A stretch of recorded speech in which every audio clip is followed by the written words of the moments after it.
Thank you. Welcome to St. John's Lutheran Church. Take a look with me at these beautiful stained glass windows. I've been here several times, but just want you to take notice of these windows that have been here for about 100 years. Welcome to our concert. This is Music with a Mission. I'm Alan Anderson, a member of the Windspirit Flute Ensemble. I founded this group about 5 years ago, and we are all present students of Millersville or alumni.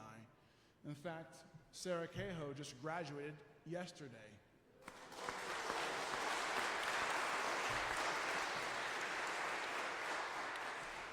When I started the ensemble, the vision and the mission was clear: to perform, educate, and to give. And I'm so happy to see all of you here. We have a fantastic program for you today. Miss Heather Lishner has been with the Columbia Borough School District for 4 years teaching music, finishing her 26th year of teaching. That's a round of applause for that.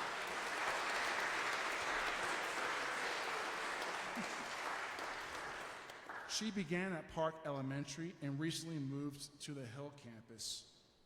Interesting facts: once having thoughts of opening a bakery, Miss Lishner is a decorated cake maker.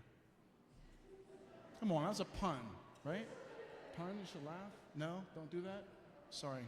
Stick to music here. Please welcome with me the Columbia Symphonic Band.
Wow.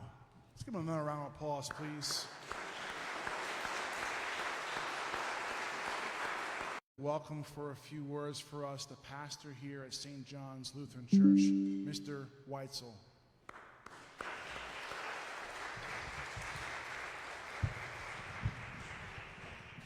Tall like me. Is this good? Not as tall. Hi, everybody. Welcome. On behalf of the congregation here at St. John's, we're delighted to be able to host this wonderful event tonight. Your musicians are fabulous. I just can't tell you how excited we are. Well over 100 years, and we're committed to doing whatever we can to bless the people of this town in the name of the Lord Jesus. And when Alan said he wanted to put on this concert and to give the musicians an opportunity to perform in public, which is really important for their development, and to raise money for the food bank, it sounded like win, win, win across the board. So we're delighted to have you here, and if there's anything we can do to help, please let us know. I did want to say thank you not only to Alan for, this is his baby, he dreamed it up, he's made it happen. Without that kind of genius and leadership, things don't happen. But on an administrative level, it takes people who are willing to make it happen.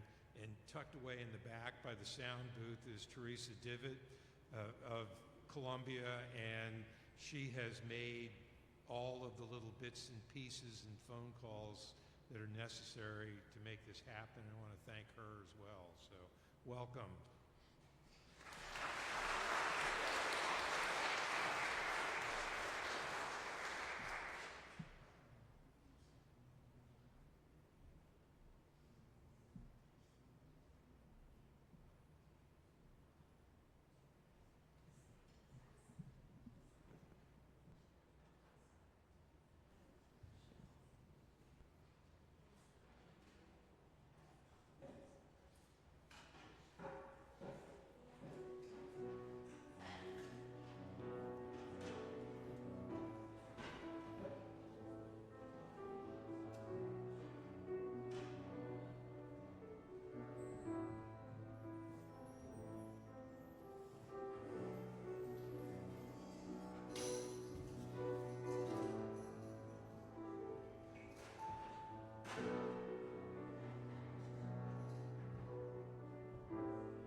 Mr. Chris Prestia earned his Bachelor of Music in Organ and Voice at Marywood University and has a Master of Music in Organ and Sacred Music.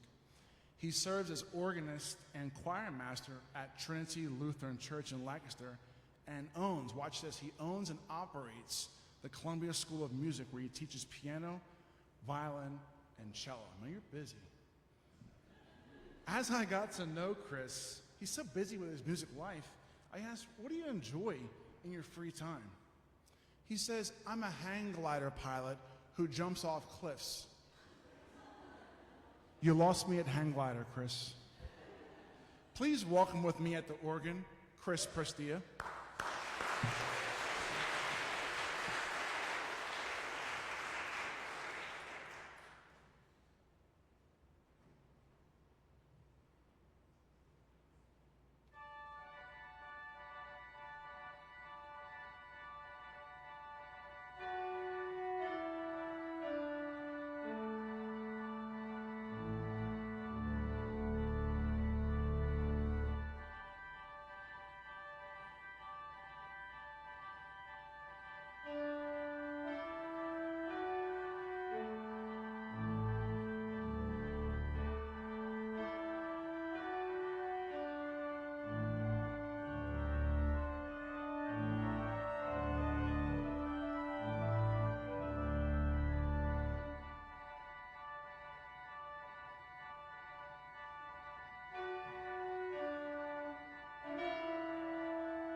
Well, thanks, and thank you, Alan, for that introduction. I'm not that, well, anyway. So, you know the feeling when you're trying something, and you're trying, and you're trying, and you're trying, and then you finally get it? Isn't that nice? That is the feeling that us music teachers live for, and not for ourselves, but for our students. We help our students try and try and try in new ways, and in different ways, until then they get it. And then you see that spark light up in their eyes, that smile, and that is what us music teachers absolutely live for. And it's such an important thing because it teaches not only music, but the value of perseverance and hard work, because the things in life that you love the most are often the things you're really good at, and the better you get at something, the more you can love it. And that's the thing about becoming a musician and loving music, is the better you get, the more you love it. And this is what us music teachers do. We help our students be able to love more. And I think that is so, so important. In the Columbia School of Music, our motto is pursue your passion, and that's what we're all about. So a lot of people say, like, oh, I had no idea there's a music school in Columbia. Honestly, neither did I for a long time. I just moved here because I liked the town, and then I thought, well, there's no music school, and I've got a house that's too big, so let's open a music school and see what happens. And here we are. Isn't this fun? So now, at this point, we have 6 faculty members, about 45 students. There's another teacher here, James, who's with us. Hi, James. And James is... James is awesome. He is Jack's teacher, Jack, who you heard doing intermission, or sort of scene change music, and who will play next. So one of the things about private music lessons is they're awfully expensive. And knowing that, I made sure to partner with an organization here in Columbia called Create Columbia to get a scholarship fund going. And we've started it.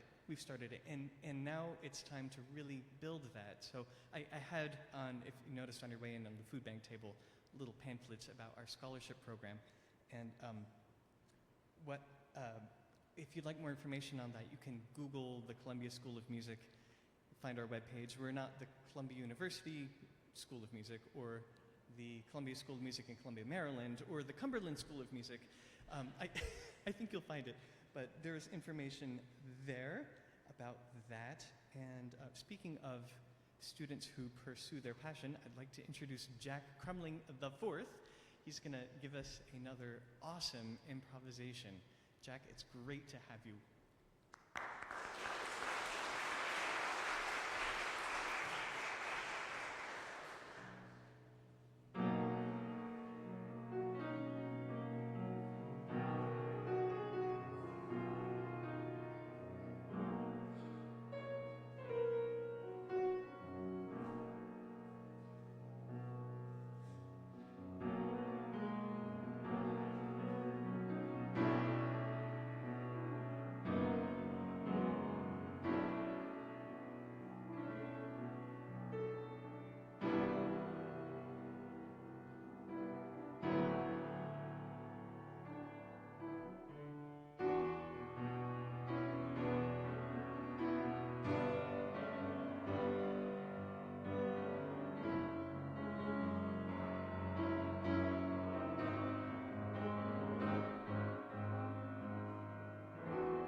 Miss Elizabeth Baker has been the choral teacher at Columbia High School for 3 years. Interesting fact, she told me she had a twin who also teaches music. So I'm not sure if it's you today or if it's your twin, Miss Baker, but nonetheless, please welcome with me the Columbia Concert Choir.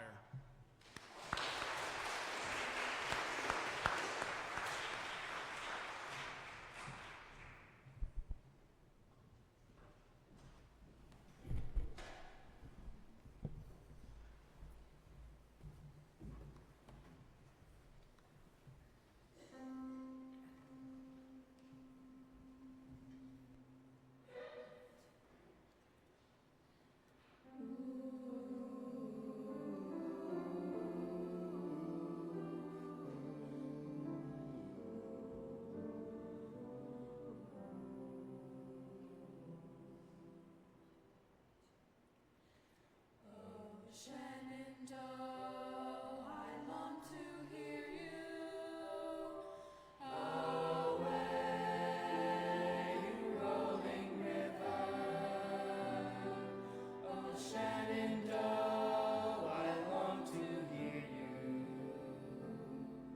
Away,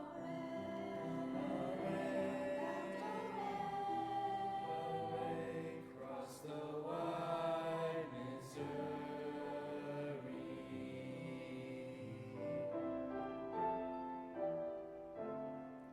'Tis 7 long years since I last saw you. Away, you rolling river. 'Tis 7 long years since I last saw you.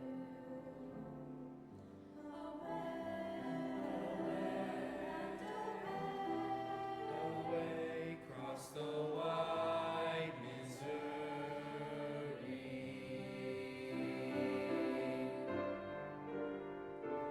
Oh, Shenandoah.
I'd like to welcome someone very special who stays behind the scenes with all her volunteers.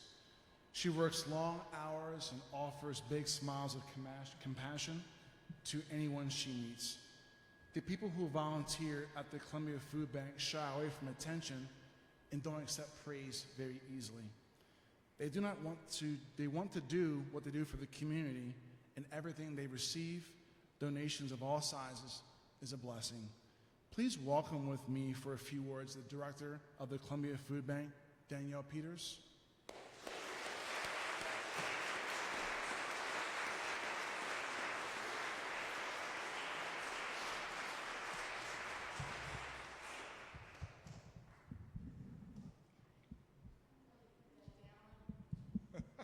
Short, round, and infectiously adorable. What can I say?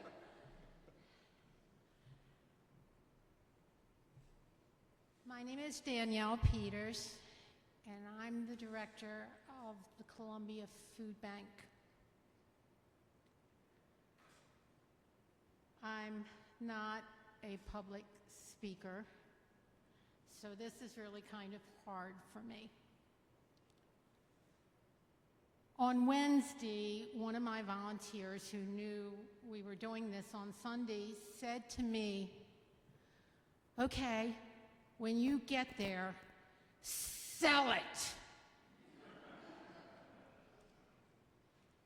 And I'm there, we're a food bank.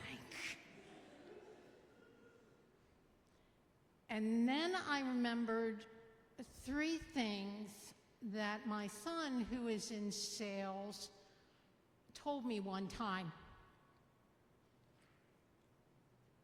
First thing he said was, "Ma, people are probably going to forget whatever you say." And I find that to be really true. Alan called me in November of last year. Now, I don't know if you know what the holidays are like at a food bank, but if you're struggling and you're feeling alone, the possibility of not having a holiday on top of that for yourself or your family can be devastating. So Alan called me in November and said, "We're having a concert." And I'm there, "Alan, we're having it in May." "Alan, it's November. We're going to have choir." "Alan, I'm trying to organize Thanksgiving. We're going to have a band." "Alan, I'm trying to wrestle 100 frozen turkey carcasses and get them out to people in Columbia." "It's going to be fantastic." "Alan, it's going to be phenomenal." "Alan!" And I am so glad he didn't listen to me. He didn't hear a word I said, because this is what today was like in spite of me.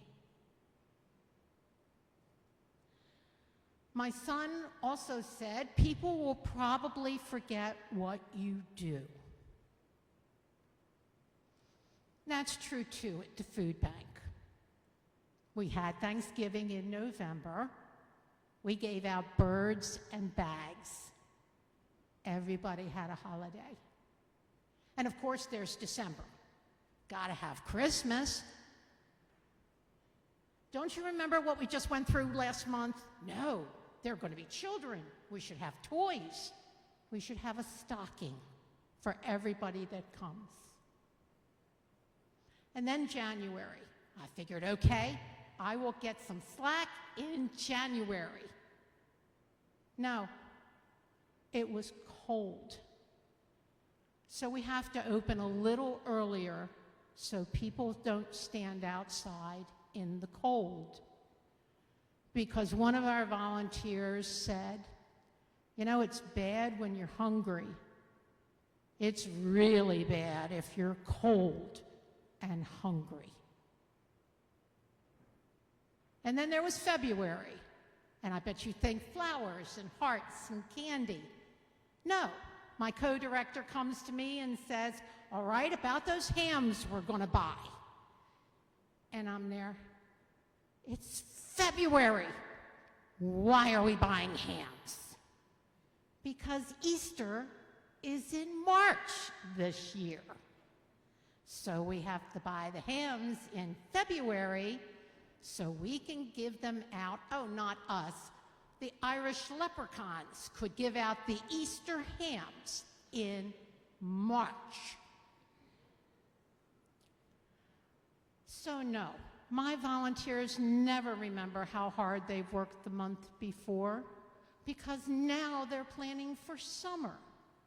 What do you think about getting bottled water and juice boxes so everybody can stay hydrated? Sure, why not? We can do this. But the one thing my son did say was that people will never forget how you made them feel.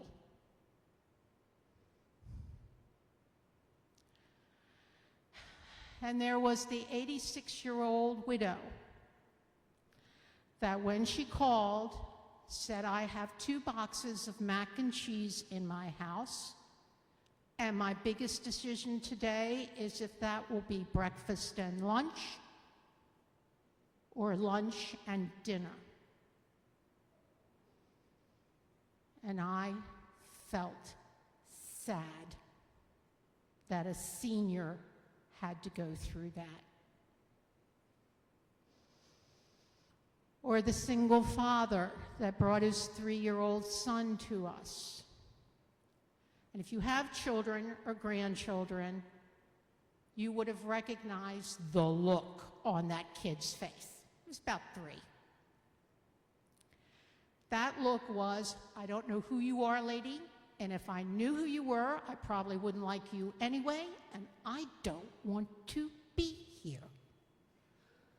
So being the best Grammy on the planet, I got down to his level. I figure I can fix this, and I looked at him and I said, hey, little buddy, what's the problem? And he looked at me and said, I'm hungry. It was about 11 o'clock. That baby should have had breakfast and a snack and been getting ready for lunch.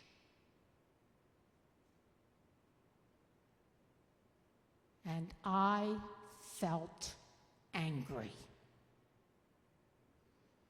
I felt angry that a child in our community felt hunger. Because you just don't experience hunger. Experiencing something is the $50 million word people use. You feel hunger. And the veteran who served his country for 30 years, served God, country, and family in that order, walked into our food bank for the first time in his life because his wife's chemotherapy bills had wiped out their savings. And he didn't do it for himself, he did it for her. And by the time we helped him and he was ready to leave, he thanked me for my service. A man who had put his life on the line for me, thanked me for putting food in a brown paper bag. And I felt humbled.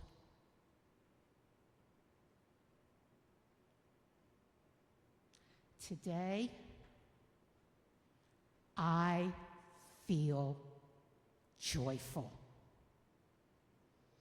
I feel thankful to all of you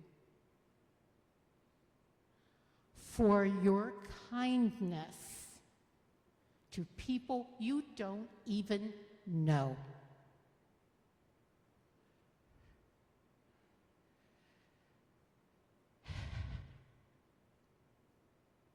I am totally, no pun intended, blown away by everything that happened here today,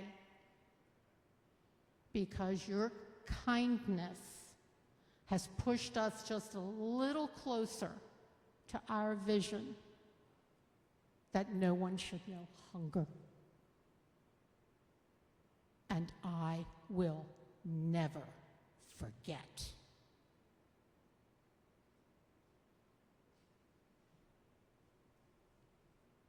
I'm done.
I want to acknowledge an individual who helped me collaborate with the high school for this program. I don't see him here tonight, but last fall, 2023, I was called by the Columbia Borough District Office to meet to do some business, as my day job is in sales. During the meeting, I discovered that it didn't make sense to move forward with what I was selling, and they thanked me for my honesty. Go figure, an honest salesman. That's not an oxymoron, Mike, by the way. At the end of our meeting, I discussed my music ensemble, my passion for giving to the community of Columbia. They told me I should meet someone who would have an interest in my music endeavors. Sometime after, I received an email from Marvin Sanders, Director of Athletics and Activities at the high school. He gave me a warm introduction to Ms. Lishner, and the rest is history. We're here. It's amazing the people God will put in your path when you're on His assignment that is called for you. I thank Marvin for his work in the borough and his dedication to the students and administration. I just want to at least acknowledge that, and he's not here, but give him a round of applause.